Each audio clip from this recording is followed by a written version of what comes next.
Я хочу свиданий, я хочу романтиков! У кого мне просить? У кого? Иногда я думаю о том, что моему будущему мужу очень повезет. Просто я красивая, я смешная, у меня очень много всяких увлечений. Я не конфликтный человек, я уже в таком возрасте, что мне уже эти все истерики, мне уже ничего не надо. Я умею любить, я верная. И, блин, он такой джекпот словит, просто вообще. Мой будущий муж. Ты поторопись, пожалуйста, потому что я уже готова. Я уже готова любить, быть любимой.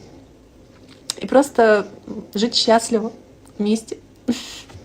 Тут просто такое дело. Я живу свою прекрасную жизнь, не хочу отношений. Думаю, все, кайф, у меня карьера, работа, бабки, друзья, машины, тёлки. Вот такое. И просто вот так вот в какой-то момент появляется он. Нормальный, без долгов и кредитов, с классными друзьями, с отличным чувством юмора, адекватный, умный, у него есть какие-то хобби, он что-то делает по этой жизни. Что-то не так. Где-то должен быть подвох. А потом просто заходит разговор через 1,5 месяца, где он говорит: а я не хочу отношений. А я-то захотела. Бесит, просто бесит. И когда вот мы поговорили, я ему сказала такую фразу: пройдет немного времени, и ты просто поймешь, кого ты потерял. А потом будешь страдать, жалеть, плакать ночами. Что думаете по этому поводу? Напишите в комментариях. Сегодня препод по тюрьме ходит, что ты, блядь, Здравствуйте. Здравствуйте. Вы мне нравитесь. Че?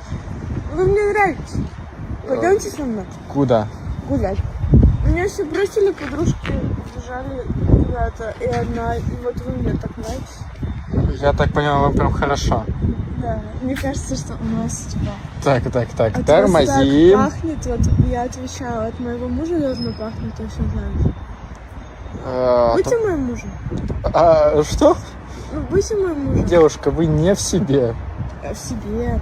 Вы под алкоголем, я так понимаю? Нет, неправда, все, пожалуйста, пойдемте со мной гулять. Мне грустно, а вам нет? Девушка, давайте лучше вас домой отправлю. Нет, я к вам, можно? Нет. Я вам не нравлюсь? Девушка, отстаньте от меня, Я вам не пожалуйста. нравлюсь? Ну скажите, Девушка. чем я вам не нравлюсь? Что Девушка. со мной не так? Извините, всего доброго. Ищу мужчину на сопровождение. О себе. Меня зовут Катя, мне 23 года, вес 53 килограмма, рост 168. Вот так я выгляжу. Кому интересно, волосы у меня свои, не нарощенные. Теперь ближе к делу. Через 2 недели я лечу в Стамбул на концерт Макса Коржа, и мне грустно лететь одной, поэтому я ищу мужчину. С меня перелет, проживание, еда, билеты на концерт Коржа, и если вам понравится со мной, то мы дальше полетим в Черногорию отдыхать на неделю. Я не знаю, какие требования нужно предложить мужчинам, потому что у меня не было парня уже 2 года. Пишите заявки в комментариях, я буду выбирать и напишу вам. Наверное, главное требование — это чтобы вы знали песни Макса Коржа. Я сейчас занимаюсь в зале. Мне понравился один парень. Ну, прям красивый, просто капец. Вопрос первый. Как подкатить к парню в зале так, чтобы... Ну, это было как-то прикольно и интересно, но не так, что, типа, давай познакомимся. Это первое. Второй вопрос, очень важный. Считаете ли вы, что все красивые парни, которые занимаются в зале, нарциссы?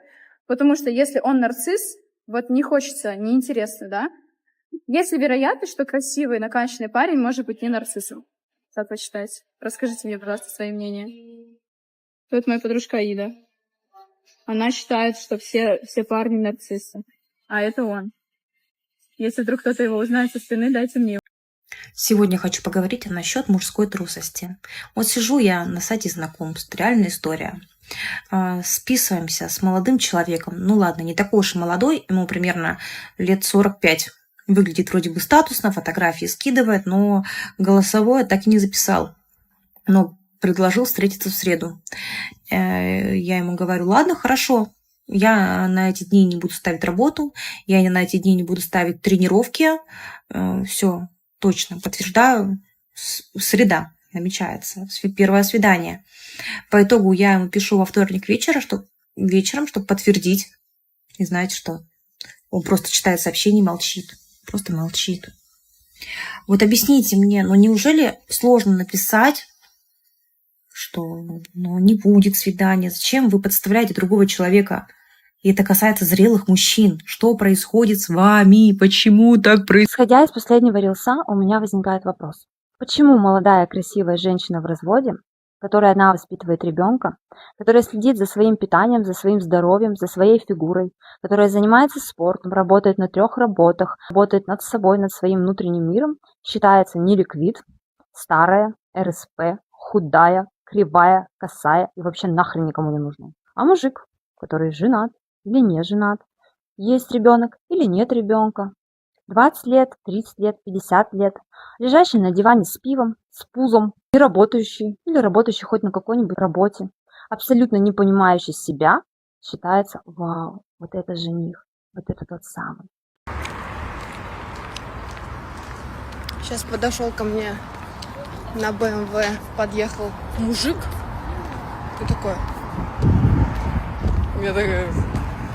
Он такой: давай познакомимся. Я говорю: нет, блядь, чел. Ты что, сегодня таблеток с утра не выпил? Мужчины так и любите говорить, но на самом деле с такими мужчинами, как вы, я бы никогда не была в отношениях. Сколько тебе лет? Мне 21. Есть молодой человек? Нет. Ты готова к отношениям? Я думаю, да, почему бы и нет, если появится хороший молодой человек. Какими он должен качествами обладать, чтобы ты вот выбрала его? Самое главное, чтобы я у него стояла на первом месте, чтобы он умел заботиться обо мне. Ну вот если с человеком есть коннект, и вы на одном вайбе, ну тут как-то качество перечислять будет глупо, мне кажется. Важен его финансовый достаток? Ну, для меня важно, чтобы мой молодой человек смог меня обеспечивать. Это 100%. Ну, сколько базовый? Я никогда не считаю, сколько зарабатывают мужчины. Слушай, ну сотку зарабатывает в Москве, как бы поднимается, работает. Ну, видно, активный парень, но сейчас вот он пока курьером работает. Нормально? Ну, я думаю, нет.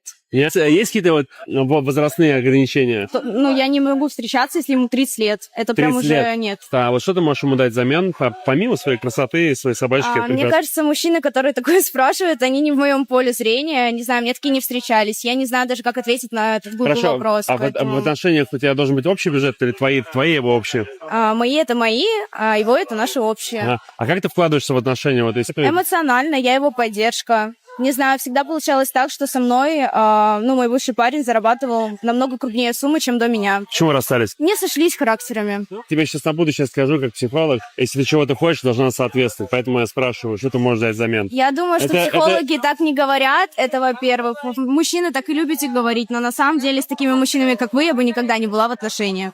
Да, хорошо. Как вы думаете, сложно ли сейчас, в 26-м году, здесь у нас в Воронеже найти достойного мужчину? Очень сложно. Сложно. Все поддерживают? Да, поддерживаем. Окей. Вот почему сложно? В чем сложность? Ну, потому что сейчас мало мужчин, все себя ведут как мальчики.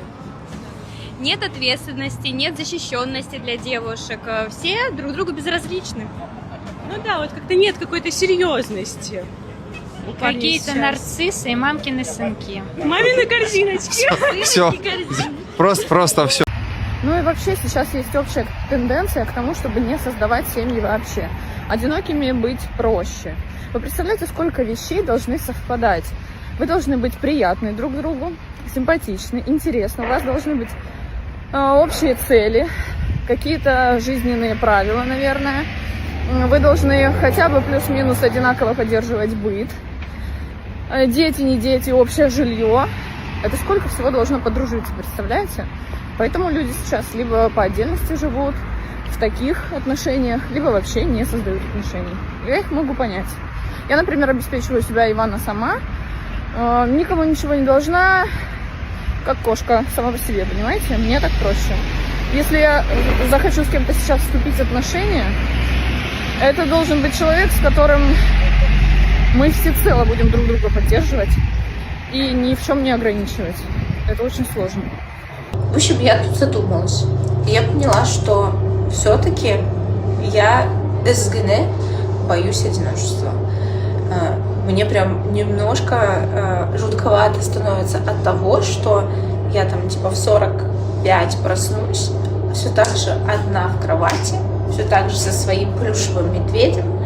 Вроде бы все будет хорошо, но мне некого обнять. Потому что вот сейчас мне по жизни всегда довольно-таки непросто, много задач и переживаний, и мне вот очень хочется просто уткнуться кому-нибудь в плечо, не ныть молча, и вот так вот сидеть и понимать, что у меня есть дом и в человеке. Но этого нет, и мне от этого периодически хочется поплакать. Но такой возможности нет, потому что надо работать. Мне 32 года, и я 6 лет без отношений.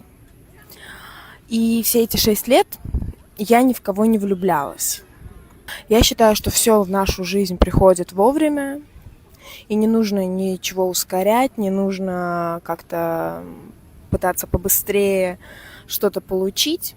Нужно просто жить, и нужный человек, который твой, и он предназначен для тебя, он придет в твою жизнь сам, и тебе не нужно никак ускорять эту встречу.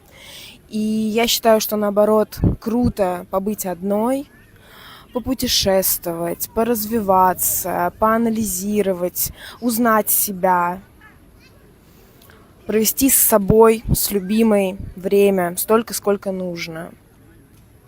Плюс у меня высокая планка, и я не хочу ее снижать, не вижу смысла. И на этом фоне у нас с друзьями возник спор, потому что они считают, что нужно что-то делать, нужно куда-то ходить, самой какие-то там делать, там, не знаю, разговаривать, начинать диалог, начинать контакт. Как-то, в общем, что-то нужно делать для того, чтобы встретить свою любовь. Я с этим не согласна, я считаю, что не нужно ничего особенного делать, нужно просто жить, что все сложится в лучшем виде, и все придет вовремя. Тот самый идеальный партнер, идеальный любовник. И хотелось бы узнать ваше мнение на этот счет, что вы думаете. Существует ли судьба, или нужно что-то делать для того, чтобы судьба с нами случилась? Мы сами творим свою судьбу, или же все-таки судьба — это все-таки что-то предписанное нам, что-то предрешенное? Потому что я в какой-то степени детерминист. Я верю, что есть события, которые уже у нас прописаны, и их никак не избежать. А с другой стороны, я верю, что мы можем тоже делать какие-то выборы, принимать решения, повышать свои вибрации, и благодаря этому у нас тоже меняются какие-то ветки реальности в нашей жизни. Поделитесь в комментариях своим мнением. Может быть, я что-то новое, какое-то новое мнение услышу. У меня вопрос к женщинам, которые развелись, и у них получилось построить свою личную жизнь после развода. Вот у меня прошло 5 лет, и я не представляю, как можно вообще связать жизнь с мужчиной, начать с ним жить, впустить в свой быт. Для меня это просто, оказывается, большая, огромная проблема. Я не хочу жить под одной крышей с человеком, знакомить с детьми. Вообще, как будто бы в наш мир никто больше не должен вторгаться. Вот скажите, это нормально или нет? А ты тоже развелась этой весной? Что вообще происходит? Вы видели этих шикарных разведенных женщин? Вся инста просто кипит. Одна развелась, вторая развелась, третья развелась. И это не те разведенки, которые вечно плачут, ноют, страдают. Нет, это шикарные девушки. Как они выглядят? Какой у них вайб просто. Мужики, я не знаю, как вы будете выживать этим летом, но походу на охоту выходят тысячи шикарных женщин в поисках того самого самца, кому они будут следующему быть мужем. Почему мне нравится долбоёбы? Хотя я молодая, красивая девчонка, самодостаточная, но почему-то вот именно симпатия, химия у меня каким-то додиком, а к нормальным мужчинам я особо ничего не испытываю. Ну, с нормальными мужчинами, значит, просто скучно. Да, ну а долго будет продолжаться? А ты хочешь замуж сейчас? Нет. У нас сейчас начнется терапия. Но это же нужно понимать, что ты хочешь на данный момент в своей жизни. Ты хочешь вот сейчас выходить замуж. Если бы ты хотела, у тебя бы фокус внимания был бы на мужчин, которые тоже хотят этого. А ты хочешь тусить? Нет, я хочу тусить, но чтобы мы тусили вместе, чтобы мы классно проводили время, чтобы он меня любил больше, чем я его. А классно проводить время — это как? Это вот так, как ты проводишь сейчас? Так как я провожу только вместе со мной, оба вместе со мной проводим. А вот если тебя окружают в основном вот такие парни, которых ты описываешь, это значит, что в основном это такие парни так проводят время? Парень серьезный, которого ты хочешь, он, скорее всего, в то время, пока ты тусишь в скайбаре, он читает книжки. Скайбаре. То есть он, скорее всего, просто занимается другими вещами. А ты хочешь вот этими вещами заниматься? Как чувак, с которым ты хочешь также тусить, как он может быть еще вдобавок и серьезным? Блядь, ты права. То есть мне нужно идти туда, где такие обитают, реально? Ну, не в библиотеку, конечно. В субботу вечером в библиотеку не хочешь ходить? Стоит как будто бы подумать, а как бы время проводил он, вот этот вот чувак, такой, которого ты хочешь. Ну, явно не тусил бы в скайбаре. Вот, а ты вначале сказала, что ты хочешь, чтобы он также с тобой тусил. Но это же так не будет. Если ты на данный момент хочешь тусить, это означает, что ты тусишь, веселишься и общаешься вот со своими долбоёбами. То есть ты же не сможешь, будучи в серьезных отношениях, вот так вот ходить тусить и со всеми флиртовать. Тебе уже придется стать другой. Ну, не то, что придется, я захочу стать другой. Да, вот и когда, соответственно, ты этого захочешь, тогда и притянется этот человек. То есть мне сначала надо захотеть стать другой, потом то есть вырасти как бы, А я почему-то думала, что вот я сейчас такая тусовщица, я встречаю такого классного, надежного мужчину и становлюсь рядом с ним другой. А ты надежная? Нет. А как ты встретишь надежного, если ты ненадежная? Ну, потому что я в него влюблюсь и пойму, что как ты в него влюбишься, если он другой? Если ты хочешь тусить, а он другой, вот он скучный, он хочет тебе плед приносить и готовить, кушать, и не ходить тусить в скайбар. То есть как ты в него влюбишься? Ты не сможешь в него влюбиться. Ты сможешь влюбиться в чувака, который соответствует сейчас твоим ценностям. Офигеть. То есть это не они все долбоёбы. Записывайтесь на сессию. Надо просто принять, что если такие мужчины сейчас ко мне притягиваются, значит, я пока этого хочу. Да, и ты транслируешь что-то. Сейчас транслируешь такую веселую, позитивную, прикольную такую девчонку расслабленную, которая легко со всеми общается. А мужчина, который хочет семью, ему будет сложно даже познакомиться с тобой. Друзья, я хочу с вами серьезно поговорить. Когда я выкладываю что-то о том, что я ищу мужа, это не значит, что я в отчаянии и согласна на все. Прежде чем мне писать, зайдите, посмотрите на меня. Посмотрите на себя в зеркало. Затем посмотрите на мой стиль, образ, уровень, комфорт моей жизни. Посмотрите на мои интересы. Потом посмотрите, что я живу на Бали, а не в Саратове или в Рязани. Вот. Дальше, просто прикиньте хуй к носу. Кто ты и кто я. Спасибо. Алло. Привет. Уезжаем в 5 утра, собираемся ехать сотку через поля.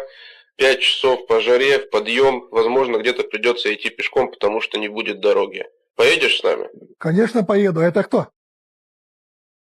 Подписывайтесь на канал, поставьте лайк на видео и пишите ваши мысли в комментарии. Я их читаю.